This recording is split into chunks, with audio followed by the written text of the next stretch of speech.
Number the Stars by Lois Lowry.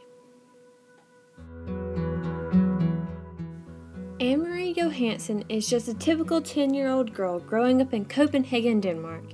She has a little sister named Kirsty.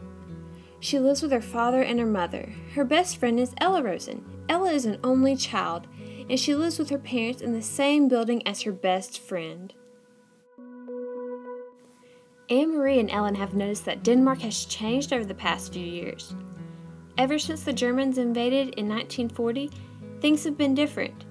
There are food shortages and electricity rations, not to mention the terrifying German soldiers on every street corner. When the Germans invaded, Denmark did not put up a fight.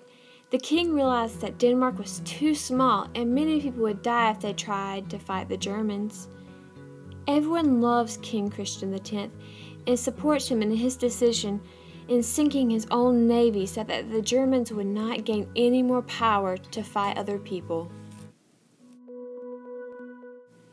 These German soldiers are known as Nazi soldiers because they work under Adolf Hitler. Hitler is a very manipulative leader because he can convince many people that killing a whole race of people is the right thing to do. This is called genocide.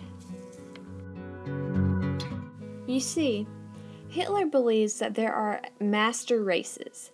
This means that he believes people are better than one another because of their relatives or their ancestry. He believes that Jews are not good enough, so he sent his soldiers to countries such as Denmark to capture the Jews. The Germans are taking the Jews and relocating them to concentration camps. At these camps, Jews are treated harshly.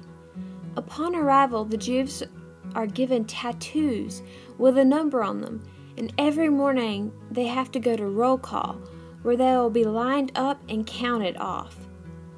Many of the Jews are starving and living under brutal conditions. The Jews had to work these camps. Even the older children had to do jobs such as building railroads and digging holes. Many of the Jews can't handle these harsh conditions and are dying. Anne-Marie is terrified of this whole situation. She's scared of these German soldiers that are really mean and stop her in the street just for playing and running with her friends. But she doesn't have to worry because she's not Jewish. However, her best friend Ellen is. It is now 1943 and it's the Jewish New Year. Ellen and her parents go to worship at the synagogue.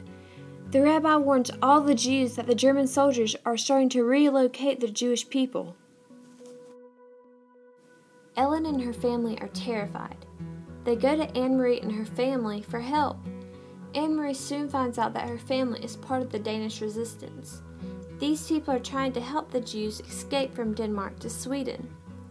Anne-Marie's family has a plan. They're going to sneak Ellen's family onto Anne-Marie's uncle's boat. There they will have to hide in a small compartment until the boat can sail to Sweden. Once they reach Sweden, they will be safe. But this isn't an easy task. There are German soldiers everywhere, and if Anne-Marie and her family don't succeed, Anne-Marie may lose her best friend forever.